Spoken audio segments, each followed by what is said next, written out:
In this video, I want to share something with you that most people miss when they start looking into self-publishing, and that is what is actually selling on Amazon right now. Not last year, not what used to work, but what is working today, and more importantly, why it's working. Because once you understand that part, you stop guessing, you stop throwing random ideas out there, and you start making decisions that actually make sense. So what we're going to do in this video is walk through how that works, what kinds of low content books are selling right now, and how you can start spotting these opportunities for yourself so that you can go away and create something that actually has a real chance of selling. Now, if you are new here, I'm Caroline and I'm a self-publisher who has been creating and selling books on Amazon KDP for over 7 years. And on this channel, I show you how to do the same. Before we get into specific examples, I want to quickly explain what we're actually talking about when we say low and medium content books, because I know some of you are still quite new to this. When people hear the word book, they usually think of something long, something that takes months or years to write, something that's heavily based on content and writing. But what we're talking about here is very different. Low content books are things like journals, planners,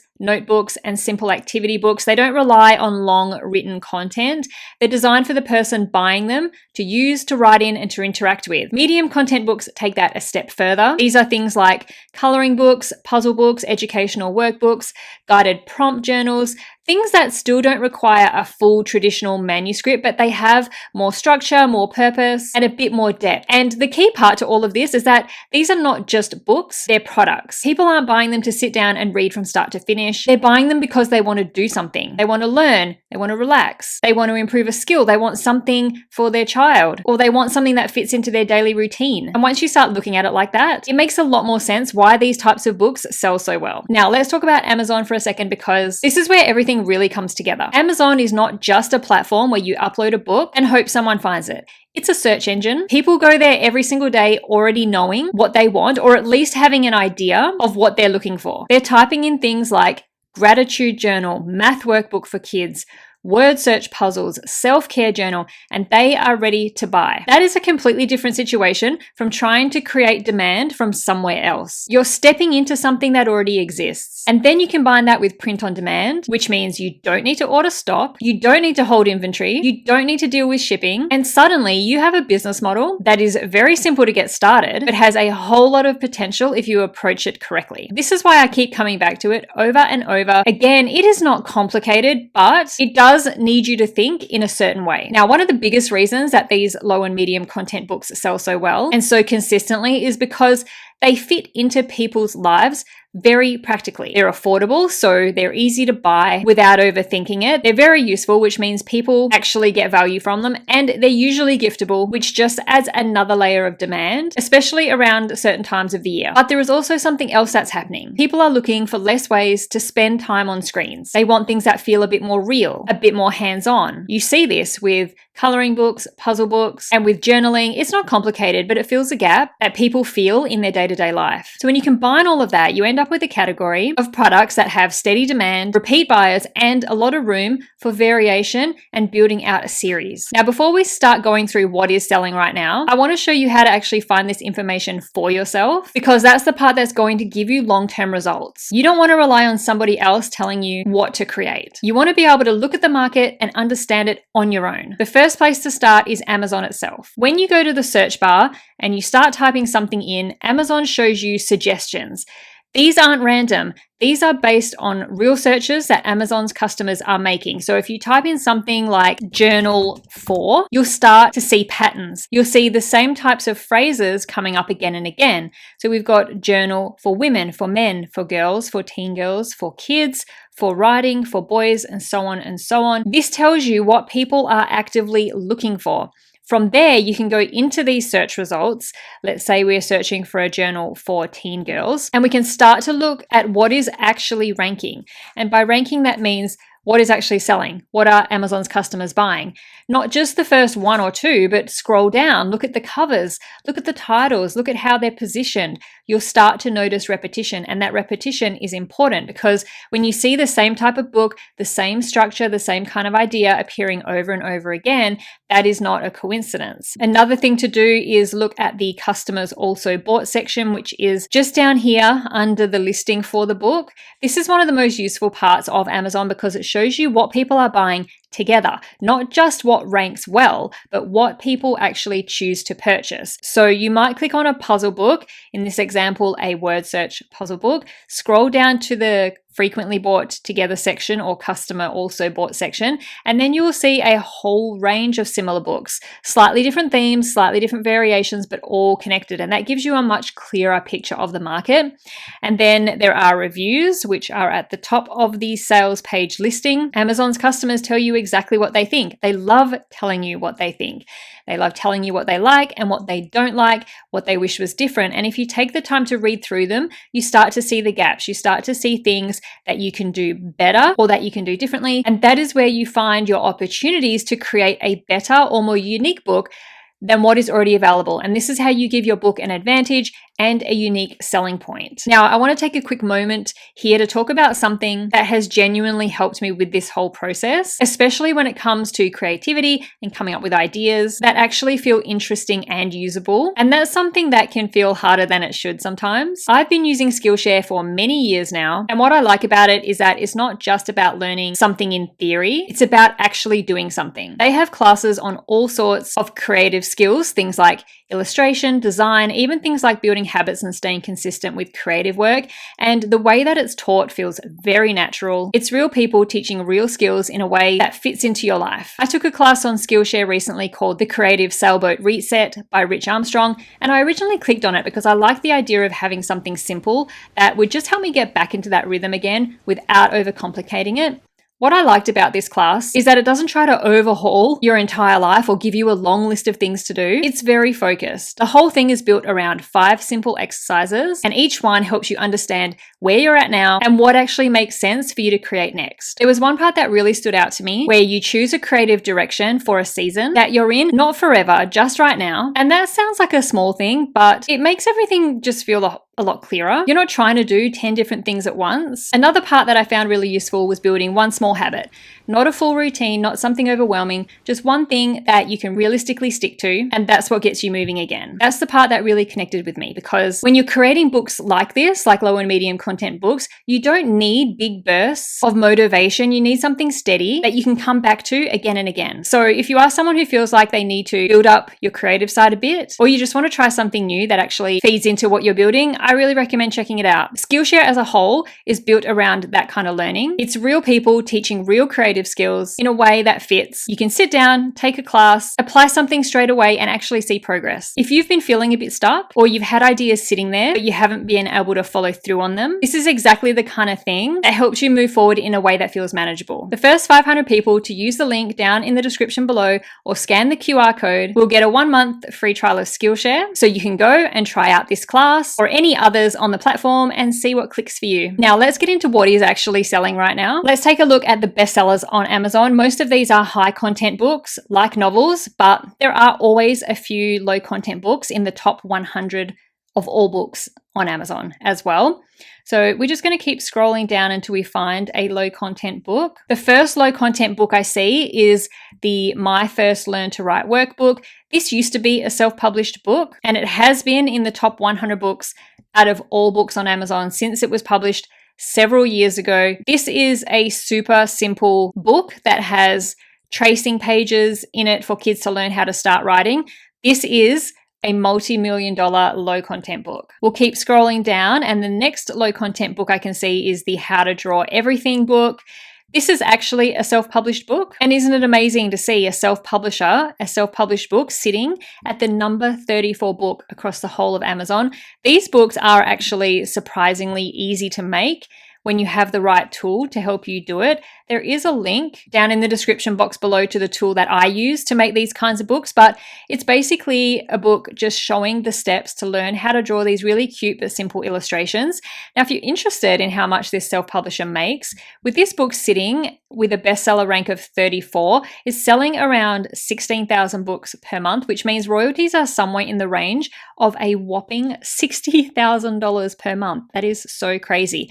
But let's keep looking. Now, the next low content book I see, and it is no surprise, it's a cute and cozy coloring book by Coco Wyo. There are usually multiple of these coloring books in the bestseller lists on Amazon. This one's published by Coco as I just said, who is a self-publisher, though they are the biggest coloring book brand on Amazon now, and they self-publish most of their books, but they do have some publishing deals on some of their coloring books too. They have hundreds of coloring books, but I saw Coco come onto the scene a few years ago, and they started just like everyone else. They published their first coloring book and just stayed consistent with it. And they built up a huge series and a catalogue of coloring books, and look where they are now. This coloring book is making somewhere in the range of $45,000 to $50,000 per month. But like I say, they have hundreds of coloring books and lots of them are bestsellers. Let's keep scrolling. We can move on to the next 50 in the top 100. There's another Coco coloring book with a bestseller rank of 56. Then we've got another one down here at number 64. And we'll keep scrolling down to the bottom of the top 100. And that is what's sitting in the top 100 of all books on Amazon right now in terms of low and medium content books. I think it's really encouraging to look at these bestseller lists to see that there are not only low and medium content books on it, but also there are low and medium content books that are self-published. It really just shows what is possible with self-publishing on Amazon. But we can keep searching. We don't necessarily need to be looking at just the best-selling books, because it is hard to get books into those kinds of bestseller ranks and onto the bestseller lists. And you can still make very decent royalties each month, even if you don't have a bestseller. We can drill down by categories down here on the left side and look at more targeted categories to see what's popular. For example, we can click on craft, hobbies, and home. And straight away, we have a few Coco coloring books. Then we have another coloring book, but this one is from a different self-publisher and it's for kids. This coloring book is by Lucas and Friends. They have a huge range of kids' educational books. We'll keep scrolling. And then we have another coloring book. There are more coloring books by different self-publishers. And then we have a guided prompt journal. Mum, I want to hear your story. And these books are so great. They are very simple. They are just really, really simple pages with journal prompts that the user can fill out. And these are so great because they are highly giftable. And when someone is buying a gift, they don't mind spending a little bit more than usual on a journal. They also lean extremely well into being able to create a series from them. How many different people are there in your life that you could buy a book like this for? You've got mum, dad, grandparents, aunties, uncles, and then there's the option to create them in different languages. And before you know it, you have a huge built out series of books that are all pretty much the same on the inside. But what makes them sell is not just the idea of a journal, it's how it's positioned, who it is for, what problem is it solving, how clearly is that communicated. The Mum, I Want to Hear Your Story version has a bestseller rank of 408 at the moment. These books also do extremely well at certain times of the year, like Mother's Day. So with a BSR of 408, this book is making somewhere between $20,000 and $25,000 per month in royalties from just that one book. Let's keep scrolling. Now we have a color by numbers style of coloring book. Guys, if you can figure out how to create these kinds of coloring books for adults, you will be in a very low competition niche. These books are not easy to make, which is why the ones that are on Amazon do sell so well. This one here is self-published and it has a bestseller rank of 460 and it's making somewhere around $15,000 per month in royalties. So we have more coloring books. Then we have a kids activity book aimed at preschoolers. This one is not self-published.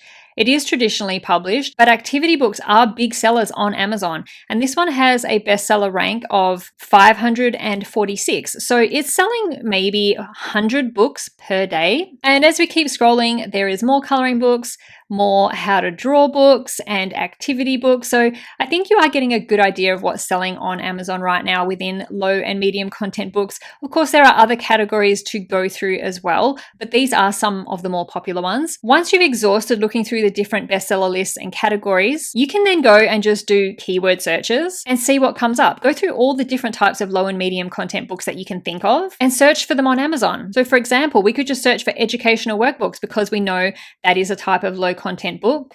There are all different types of educational workbooks spanning across all different subjects and topics. This SiteWords workbook is a really popular educational workbook for kids, and it has a bestseller rank of 956. And so that means it's making somewhere between $8,000 to $8,500 per month in royalties. This is another educational workbook which teaches kids cursive handwriting. This one is self-published as well, and they actually have a really successful series of educational workbooks. This one is currently their bestseller.